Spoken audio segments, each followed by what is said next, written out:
fazer um resumão de português referente aos capítulos 5 e 6 de interpretação textual e os capítulos 4, 5 e 6 de gramática. Inclusive, gente, vocês escutarem os meus cachorros latindo no fundo, vocês ignoram, porque o cachorro que não tá parando quieto hoje, gente. Tá dando pra ouvir? Se não tiver dando, melhor ainda. Mas então vamos lá. No capítulo 5 de interpretação de texto, a gente vai falar de adequação linguística. Gente, o próprio nome adequação linguística mostra o significado dele, ou seja, se adequar a uma língua. Então, se eu estiver escrevendo uma reportagem, eu vou usar uma determinada adequação para a linguagem do português. Por exemplo, se eu for escrever uma reportagem, eu vou adaptar a língua portuguesa para um contexto mais formal, para ele poder se encaixar no gênero reportagem.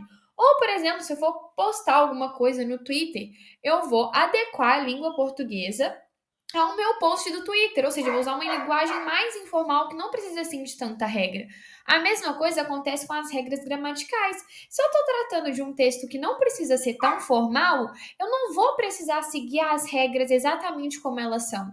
Mas agora, se eu estiver tratando de um texto modelo Enem, ou então de uma reportagem, de uma entrevista, aí sim eu tenho que usar uma linguagem muito parecida com a gramática real da língua portuguesa. E a gente tem as situações de enunciado, por exemplo, quem escreve aquele texto, para quem que aquela pessoa escreve aquele texto, qual é o efeito que a mensagem do texto quer passar, o objetivo da mensagem do texto, o espaço onde acontece o texto e de que forma o texto é vinculado. Coisa muito fácil.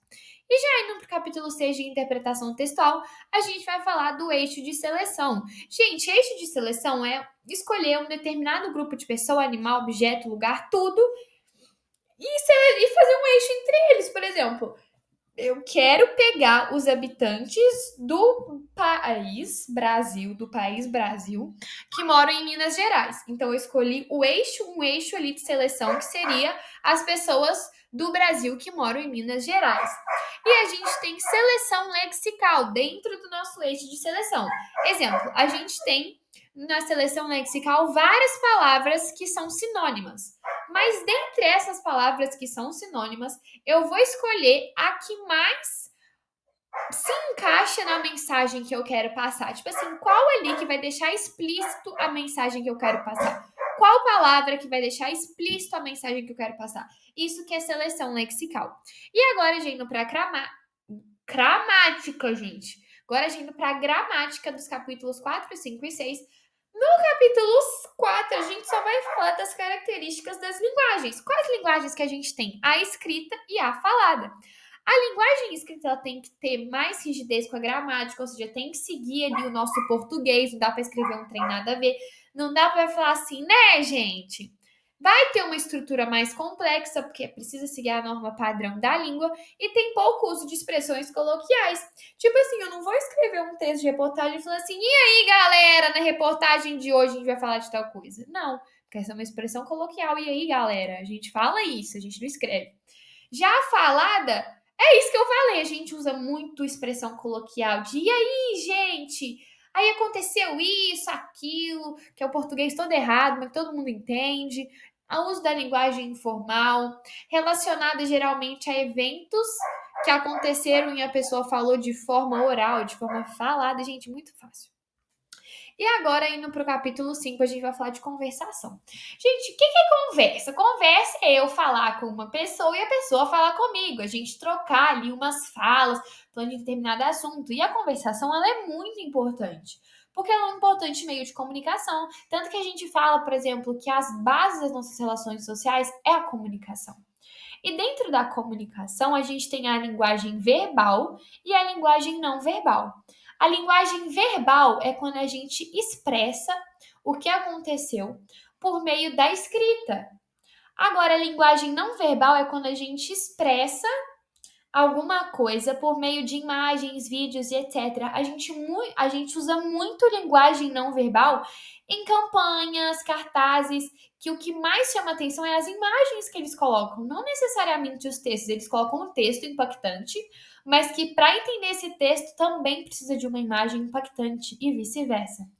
E a gente tem turnos de fala. Gente, o próprio nome já fala. Uma conversa em falas alternadas. Tipo assim, uma hora eu falo, outra hora a pessoa fala. Isso que é turno de fala. E agora, gente, aqui eu escrevi capítulo 5, mas agora é capítulo 6, tá? Capítulo 6 de gramática. A gente vai falar das várias formações de palavras. A gente tem a prefixal, que é quando a gente adiciona um prefixo no início da palavra. Por exemplo, a gente tem a palavra feliz. Se eu coloco o prefixo in na frente de feliz, fica infeliz, ou seja, eu originei uma nova palavra com um novo significado. E a gente tem o sufixo, a sufixal, que é quando a gente coloca sufixos no final da palavra. Prefixo, lembrando que sempre vem antes da palavra, a gente coloca antes no início, e sufixo a gente põe no final.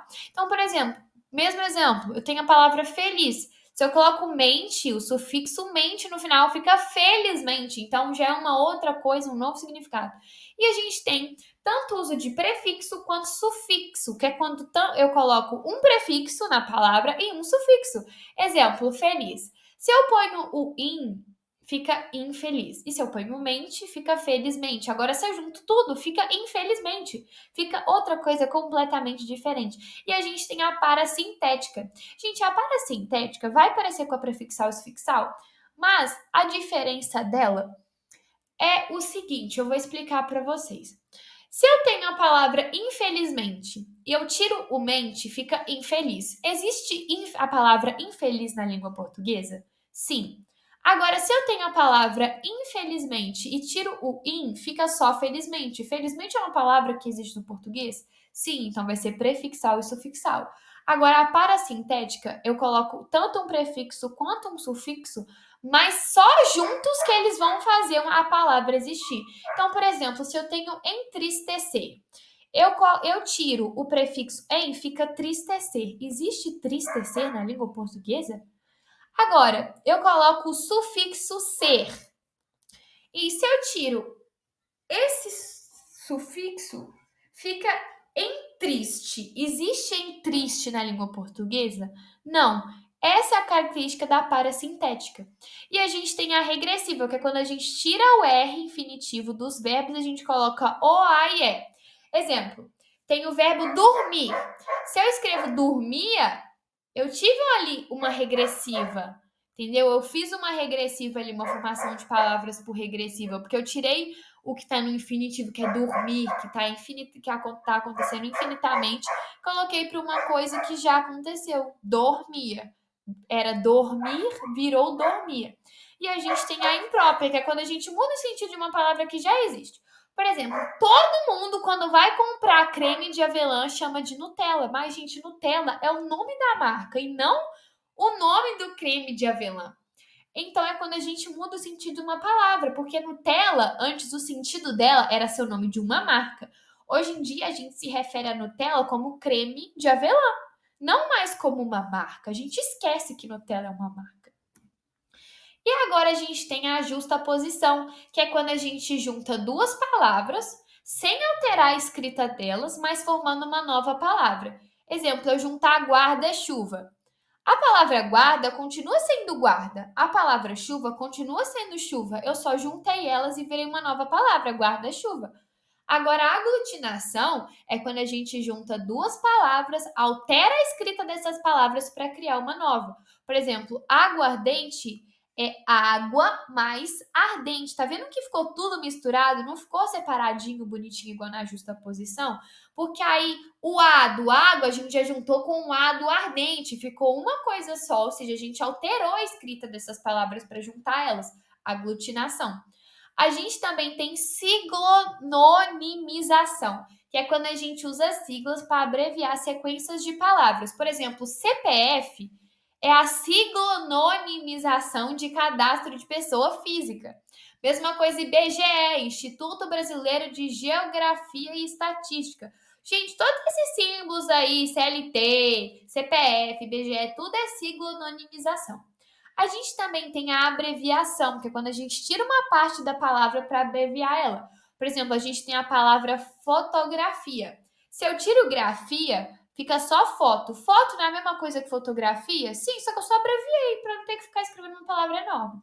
E a gente tem as onomatopeias, que como a gente já muito viu, é muito comum nas nossas HQs, que são as palavras utilizadas para representar sons. Por exemplo, o tic-tac, que eles colocam lá para simular o barulho do relógio.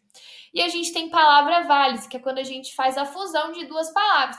O mais famoso de todos, União Fla-Flu, Flamengo e Fluminense. Tá vendo que a gente fez uma fusão de Flamengo com Fluminense e virou Fla-Flu?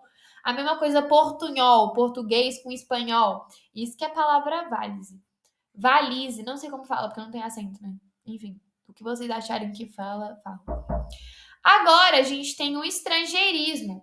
Estrangeirismo é quando a gente usa palavras de outros países dentro do português. Por exemplo, a gente usa shopping, que é lá dos Estados Unidos, aqui no Brasil. A gente usa delivery, Wi-Fi. Gente, isso tudo é de fora e que a gente usa aqui faz parte da nossa língua. E a gente tem o neologismo, que é a criação de novas palavras. Gente, por exemplo, eu quero criar a palavra te adorar. Eu te adoro, tu me adoras. Criei uma nova palavra. Isso é um neologismo. E essa foi a videoaula de hoje. Eu espero que vocês tenham gostado. Qualquer dúvida é só deixar aí nos comentários que eu respondo.